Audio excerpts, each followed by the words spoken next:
focus on. Get that going too. All the focusing going.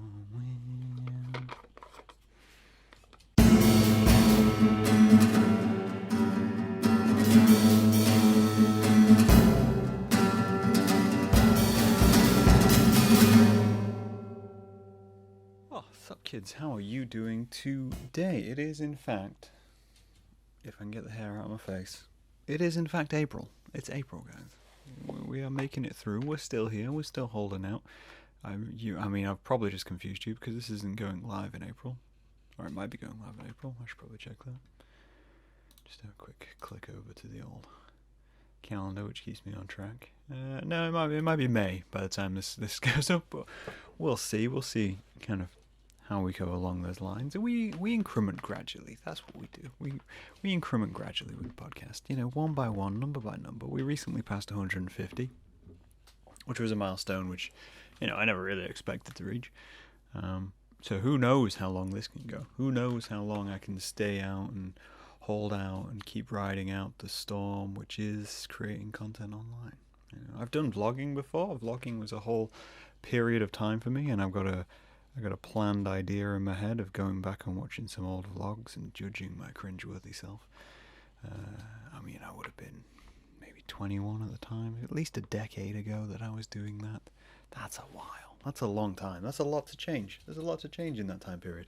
And there's no real avoiding that. You know, we get older, we change, we look after one another and we change. I don't know why I threw in what we look after one another. That's my daily streams creeping in, because that's the patter I put out when I do the daily streams. But again, the daily streams, at this current point, I'm about 150 episodes away from the daily streams as well. And I'll keep going, you know. I will just keep going. There's not really much to stop me keeping going, and so I will over and over again.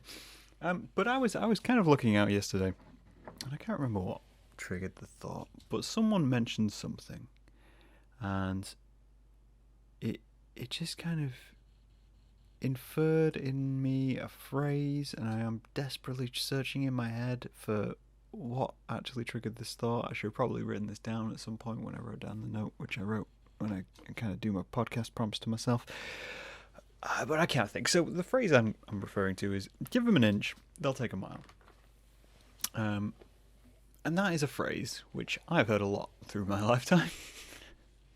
And namely, I've heard that a lot because my mum, if you don't know, brief little background on my mum. My mum used to work in schools. She used to work as I guess it was classed as a special needs assistant or an SEN assistant, helping people with learning disabilities, being they're essentially the assistant, their learning mentor through the public school systems. And that was what she did.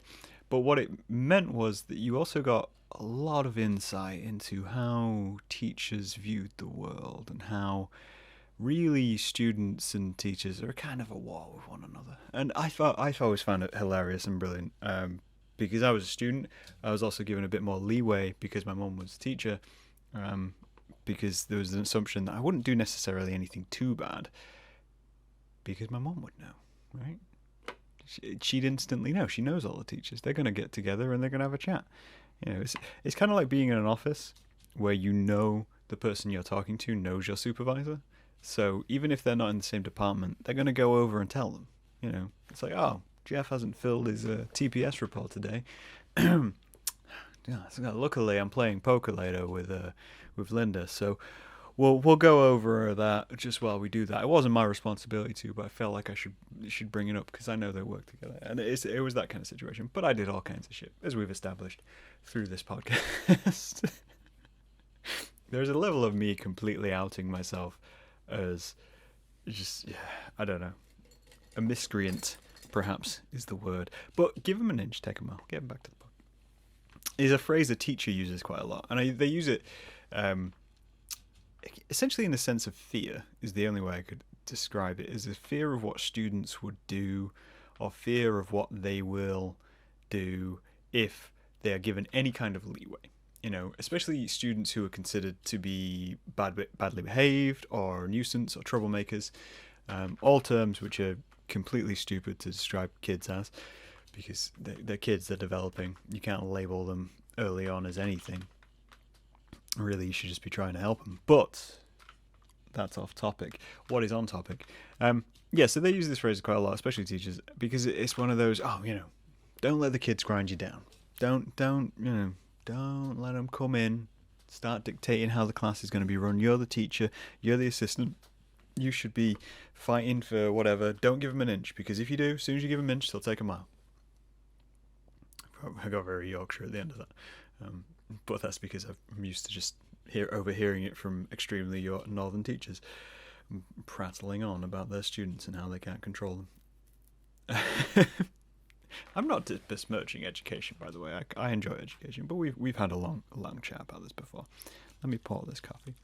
But it's a phrase which comes up a lot, and I find it extremely interesting, because essentially what you're saying is if you give someone leeway in any way, shape, or form, they will use it to exploit the situation. And I, in some ways, completely agree with that. But it only works if you have someone who is hostile or someone who's looking to exploit the situation.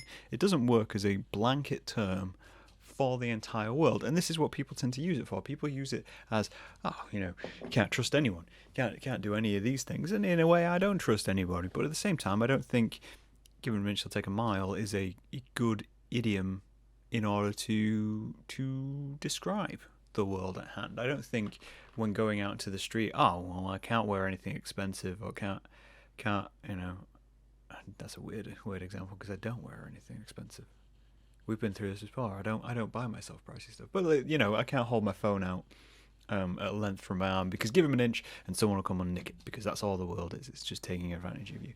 Now, the people who do tend to do that are usually in a situation much worse off than yours. So providing they don't hurt anybody, providing you can look after your own gear and enjoy yourself and all those kinds of things, it's one of those things which happens. But at the same time, you kind of have to think about the person on the other side of that. Think about the person on the other conversation. Why are they so desperate? Why are they looking at every opportunity as, I need to exploit this opportunity?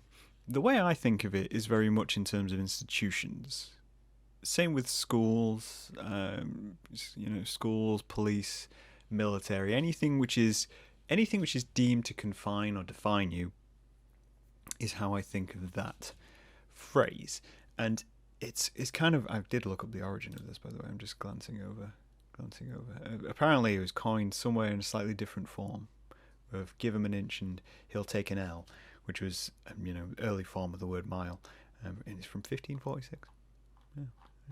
But yeah, I think of it in terms of institution. I think you don't give institution anything, because those are big, they're big corporate entities, and they're not looking necessarily at you as a person. They're not looking at you as a human being, which is why it's such a strange phrase to define to human beings. I don't think human beings are naturally wanton of survival. I think the situations make them some more survivalist than others, and I think of it as very much like, okay, well, I don't give an institution an inch. I don't give an office job an inch. I don't give the police an inch to have anything over me. That's the way I look at it.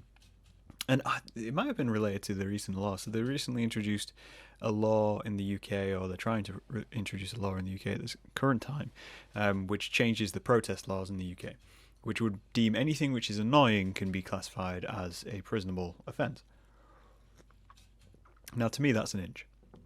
That's that's them asking for an inch, because they're like, oh, well, if we deem anything annoying, anything which we can be annoyed by as a protestable and imprisonable or arrestable offence, then we can arrest anybody. That's giving them an inch, and you shouldn't give them an inch. I'm very against the bill which is trying to force that through. I think there should be an amendment. There's other things in the bill which are important, but they did the classic thing of trying to bulk it all together so they can't really tell what's going on. Sadly, everybody noticed. It's almost like we haven't got anything else to do but pay attention to what the government's doing. But it's very much that kind of thing. The same with like workplaces. I've worked in retail and I've worked in kitchens, and both of them neither really want to look after you as a person, because they're owned by conglomerates. They're own, they weren't family-owned businesses. They were big institutional businesses, which meant as soon as I would give leeway and say, oh, okay, maybe I can work an extra hour, or maybe I can do that overtime, or maybe I can do a little bit more than my job description supplies, then I'll happy to do it. And then as soon as they have that, they'll take the rest. And, oh, well, you agreed to do this. Well, you can do this, and then you can do this, this, and this. And, oh, well, you worked overtime that one time, so we're putting you on overtime all the time, and we're not going to pay you anymore. And it's very much, I think of it as a mantra for those people who do not want to get caught by a system, rather than individually what you want to get caught by. But what I do find interesting about this, and what I'm kind of getting around to here, is that I'm trying to word this in a way which doesn't make it sound terrible, but I'm very much, if I can get an inch, I'll keep an inch, right? And I will gradually accumulate inches. And it's not that I'm exploitative of any one person or any one thing, but I'm very protective of information. I'm very protective of things which I get hold of and things which people will allow me. One, for them, because I know how much value there is in information and means and usefulness of people and people around you. But two, for me, because I've been through life and I know that you have to kind of stockpile these things. But when it comes to, again, institutions and big business and all the things which basically make the capitalist mantra carry on and on and on, I'm very much of, if I can find a crack, I'm going to be in it. That sounded terrible. That's a very strange line to kind of flop out there. If I can find a crack, I'm going to be in it. Title of this podcast. But it is very much along those ways of, I think I covered this kind of in my boycotting podcast, where I discussed boycotting more subtly than, some people do, and just ignoring things, becoming not ignorant, but just stopping using things. Like, there's certain brands I don't use, and there's certain shops I don't go into, and all those kinds of things. But it's the same with anything. If I find something where I can, get a little more for my money, get a little bit more for my time, then I'll take it. I will, someone's handing out a free pen, I'm getting a free pen. That's just a straight up fact. You're saying, oh, well, I can charge my money back to you, and you'll give me cash back for free. Just free money. Then I'm going to do that. I'm going to pay attention to it. I'm not going to give you more than anything is requested. The same with a free trial. You're going to give me a free trial. Fantastic. I'm going to have a free trial, but I'm also going to put a little note in my diary to cancel said free trial. I'm going to cancel it as soon as I can. You're going to sign me up for something and then say, oh, I can cancel at any time, and the thing still continues. I'm going to do that. And I think that is the key, in a way, of how I've progressed. The way I always said it is, the best way I can describe my working career, at least, is I've always failed upwards. And by that I mean, I don't mean that I've been bad at things and then been promoted. I mean, I've been in the right place at the right time, but as well, I've just looked for these cracks. I look for these singular kind of opportunities, and I'm not looking for anything big. I never start off with something and say, yeah, walking on this stair, I'm going to be the best. I'm going to be the top dog. I'm going to go for that. That's my goal, and I'm going to, jump start everything, and everyone's going to pay attention to me because that's what I deserve. That's what I deserve. No. Because you're going to end up disappointed and disillusioned. You're going to end up down the line wondering, how did I even get to this point? Why isn't no one respecting me? Why am I not paying attention to anything? And why doesn't anyone appreciate me? No, fuck that. That's what's going to lead to you being depressed. What you need to look for is just the opportunity at the time. The opportunity at the time to say, hey, okay, well, that's happening over there right now, and maybe I can do a little bit more. And it maybe not even announcing it, maybe not even just saying that you're doing, because that's another key point of kind of taking that inch, is if you're going to take that inch, you don't want anyone to notice. No, you don't want anyone to notice that you're taking that inch, because as soon as you do, they'll adjust the system. And it's the same with anyone, really. It's the same with kind of making friends. It's a weird way to look at it, because it sounds a lot like manipulation, and it sounds a lot like you're kind of exploiting people's weaknesses. But there is a way of doing this to benefit all parties. If you have someone who you want to be friends with, or you've kind of met and you want to talk to, there's a level of, well, if I can find something that they need, and I can fill that need, I can help out and fill that need, and then that might give me an opportunity to speak to them. It might give me, some motion to carry over to them. And the same with businesses, and the same with artists. If you see something and you're like, yeah, okay, well, maybe I can do a little bit of that. If it's not going to cost me as much time and effort as the reward of just being, involved with the project or involved with the person, then why wouldn't I do that? Why wouldn't I take that inch? And again, you're not hurting anybody by taking that inch. I guess this is my point. It's like, it's a very negative phrase. A lot of people use it as a negative phrase. They use it as, don't trust anybody, don't do anything, don't have relationships with anyone who you don't completely trust, because you give them an inch and they'll take a mile. And I think that's wrong. I think there's two ways to interpret the phrase. You can interpret it like that. You can interpret that people are going to take advantage of you and exploit you and steal and everything else. And you can interpret it in another way, which is you can use it to your advantage without damaging the world around you. You can use it as, just look for the opportunities. Find that inch. Never, don't reach for the mile. Find that inch, and then gradually see where you end up. Inch by inch, you might get a mile. But at the same time, you've got opportunity to change the system along the way. I think it's quite a violent phrase, because give them an inch and they'll take a mile. It's like, are you giving that? And they're going to instantly turn around and ask for a mile. And sure, people will do that, but you just shoot them down. I think that's something which people are afraid to do. Just tell people no. Tell people that they aren't in control of you and your life and these kinds of things. I think that's something which comes into play a lot within relationships. It comes into play of people feeling obligated to one another, feeling obligated to people, forgetting that they're independent, forgetting that they are human beings, and there is a level of self-care which needs to go into that. And as much as it's a conflict you see a lot in terms of people spout a lot about self-care, and they spout a lot about looking after yourself and spending you time and treating yourself and all this kind of stuff. And then as soon as anyone tries to do that and it impacts their life, they become very negative about it and very manipulative. And those are the kinds of people who would, you give them an inch and they'll take a mile. Say, oh, yeah, don't worry. I'm gonna do some project work this weekend. Okay. Yeah, but that, I'm going to be so lonely this weekend. Can I just come over? I'll not interrupt you. I'll just sit there and blah, blah, blah, blah. And then by the time they're there, you're distracted. The work's gone, the evening's gone, and the next time they'll just come round. And that's the people who would use that phrase negatively. Whereas you can use it as more of a beneficial thing to you, to look after yourself. At the same time, I find taking an inch in multiple places means you have more opportunities. Those people, there's a desperation to it. There's a desperation to that phrase, I think. I think it's a complex phrase for something which is so quick and so pithy.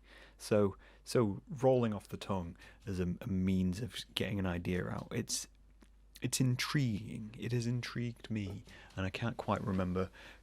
Still, it's annoying me that I can't quite remember it. But it's the same with anything. If there's a level of desperation in anyone, yes, it's a negative feel. It's a negative phrase. People will try to exploit you. But I do not feel like anything that it should be taken at face value. I do not feel that, like anything, you should use the negative as your jumping off point when meeting anybody. I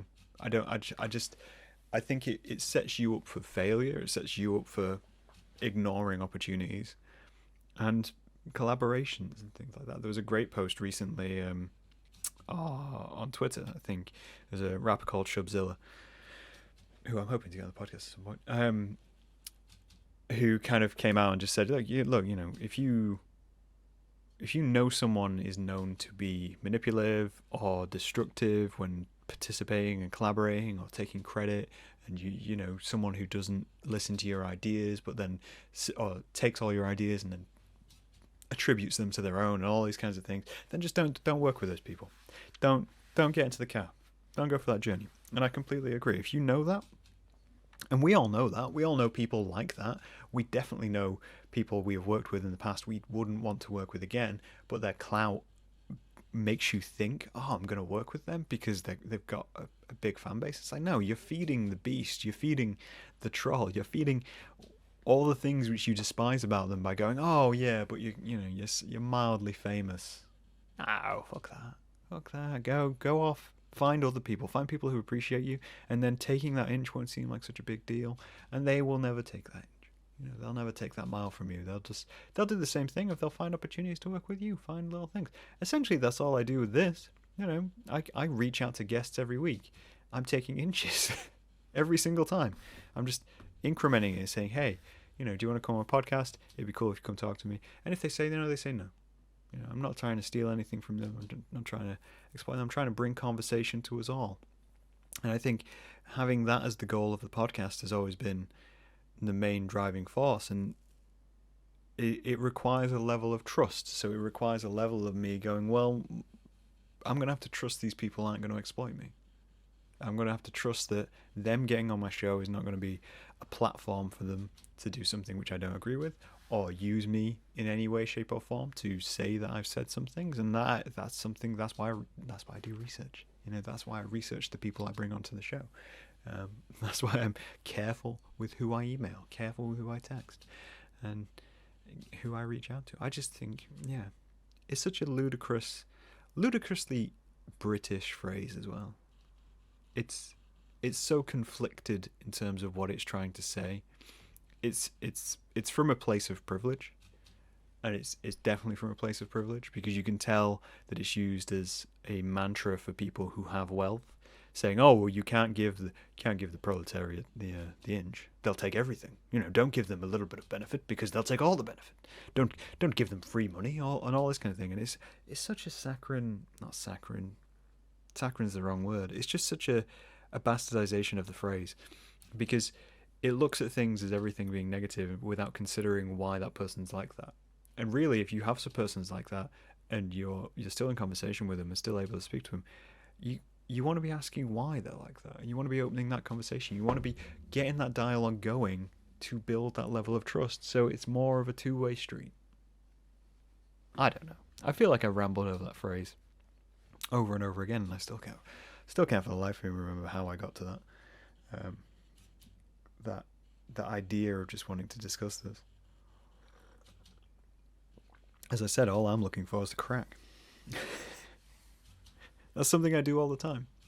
I look for cracks, and then when I think, I can sit in that little divot, I can sit in that little opening right there, and maybe I will. Maybe that's where I'll sit. Don't need to widen it. If a crack suddenly widens beneath me, I'm not going to ignore it. I'm going to sit a little deeper. I don't know. Tell me what you guys think. I'm always curious when I do one of these ones of where there is no real point to it. I just wanted to air some circular logic. Until then, stay safe. I'll talk to you guys later.